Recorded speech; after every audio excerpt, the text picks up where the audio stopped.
भ्रामक विज्ञापन देने के मामले में पतंजलि आयुर्वेद के खिलाफ चल रही सुनवाई अब एक बृहद रूप लेती नजर आ रही है और ये पतंजलि आयुर्वेद से आगे बढ़कर पूरा जो विज्ञापन की इंडस्ट्री, पूरे जो प्रचार प्रसार का जो एक प्रोसेस है, उस पर सुप्रीम कोर्ट लगातार टिप्पणी कर रहा है। सुप्रीम कोर्ट ने आज उन सोशल मीडिया इन्फ्लुएंसर्स और सेलिब्रिटीज पर निशाना साधा जो फिल्म एक्टर या क्रिकेट या जो तमाम तरह के सेलिब्रिटीज हैं वो आते हैं, वो दावा करते हैं तमाम प्रोडक्ट्स को लेकर, लगातार टीवी पर और प्रिंट मीडिया में आप लगातार देखते रहते हैं। तो उन सारे चीज़ों पर कि जो भी व्यक्ति एंडोर्स कर रहा है किसी ब्रांड को या किसी प्रोडक्ट को, क्या उसको उस प्रोडक्ट के बारे में सारी चीज़ें पता हैं या नहीं पता हैं, इसको लेकर सुप्रीम कोर्ट ने टिप्पणी की है। और सुप्रीम कोर्ट ने ये भी कहा है कि इस तरह के भ्रामक विज्ञापनों के लिए सेलिब्रिटीज भी जिम्मेदार होंगे।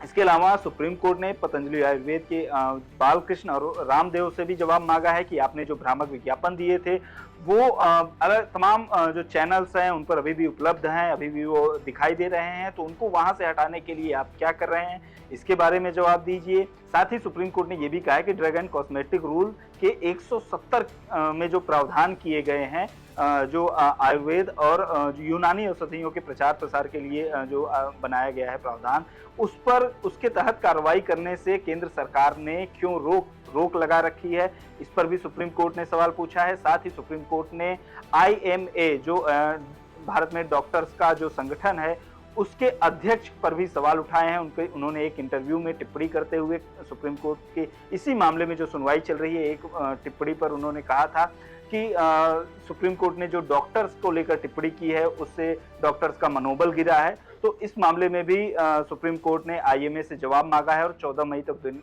इस मामले में जवाब दाखिल करने को कहा। इस पूरे मसले पर आज सुप्रीम कोर्ट में क्या सुनवाई हुई, इस पर बात करेंगे हम विस्तार से इस वीडियो में।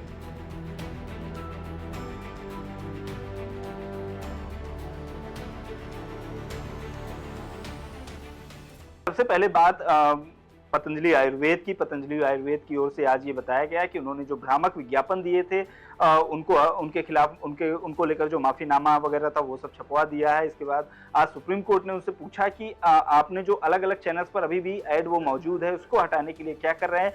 तो जो पतंजलि आयुर्वेद की ओर से वकील थे उन्होंने ये कहा कि हम इसको हटाने के लिए जो भी प्रोसेस है उस पर काम कर रहे हैं और हम अगली सुनवाई में इसके बारे में आपको पूरा प्लान सौंपेंगे। सुप्रीम कोर्ट ने ये भी कहा कि हम इस पूरे मसले को देखेंगे, साथ ही चेक भी करेंगे कि वो पूरा प्रोसेस पूरा हो गया है या फिर नहीं हुआ है। इसके अलावा बालकृष्ण जो पतंजलि आयुर्वेद से जुड़े हुए हैं उनकी ओर से ये एक अर्जी दाखिल की गई और कहा गया कि IMA की ओर से इस मामले में गलत बयानी की जा रही है। उन्होंने ये भी कहा कि सुप्रीम कोर्ट का जो सुनवाई चल रही है उस पर भी टिप्पणी की जा रही है IMA की ओर से और इस मसले को में हस्तक्षेप किया जा रहा है।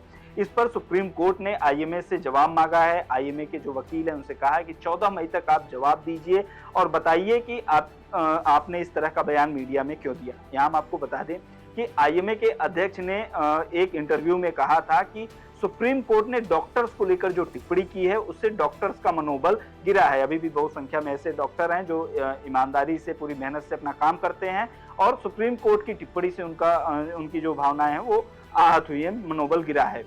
हम आपको बता दें कि सुप्रीम कोर्ट ने IMA को फटकार लगाई थी, उनसे ये पूछा था कि आप हमें ये बताइए कि डॉक्टर्स जो अनर्गल दवाइयाँ लिख देते हैं या कई बार महंगी दवाइयाँ लिख देते हैं, जानबूझकर दवाइयाँ लिख देते हैं, उस पर आपने कितने डॉक्टर्स के खिलाफ एक्शन लिया है, ये जानकारी हमें दीजिए। इसी मामले में सुनवाई के दौरान सुप्रीम कोर्ट ने IMA से ये जवाब मांगा था।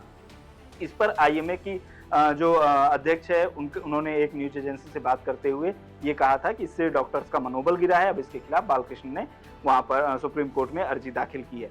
अब चलते हैं इसी आज सुनवाई के दौरान जो प्रचार को लेकर सुप्रीम कोर्ट से टिप्पणी आई उसकी तरफ। सुप्रीम कोर्ट ने आज ये कहा कि जो भी विज्ञापन सोशल मीडिया इन्फ्लुएंसर या सेलिब्रिटीज करते हैं, जिसमें वो हिस्सा लेते हैं, जिस ब्रांड को वो एंडोर्स करते हैं, उसके बारे में उन्हें पूरी जानकारी होनी चाहिए। साथ ही उन्होंने प्रिंट मीडिया और जो टीवी मीडिया है उससे भी इस तरह का एक पोर्टल या इस तरह का एक एक सिस्टम बनाने के लिए कहा जिसमें वो एक एफिडेविट एक तरीके से शपथ पत्र दें, बताएं, जानकारी दें कि वो जो छाप रहे हैं या वो जो दिखा रहे हैं, जो दावा कर रहे हैं, उनके प्लेटफॉर्म पे जो चीजें जा रही हैं, उसके बारे में उनको कितना पता है, उनके बारे में कितनी जानकारी, ये सब सारी चीजें क्लैरिटी होनी चाहिए। यानी कि आप कुछ भी अपने प्लेटफॉर्म पे, अपने अखबार में, अपने टीवी पर नहीं चलाकर दावा कर सकते कि इस तरह के या इस तरह से हुआ है, और अगर उस पर सवाल उठे या कोई मसला हो जाए, उसमें कोई धांधली सामने आई या कोई दिक्कत आए, तो आप ये कहकर पल्ला नहीं झाड़ सकते कि ये किसी और का प्रचार है, चाहे वो सेलिब्रिटी हो, चाहे वो जो भी प्लेटफॉर्म उसको दिखा रहे हैं।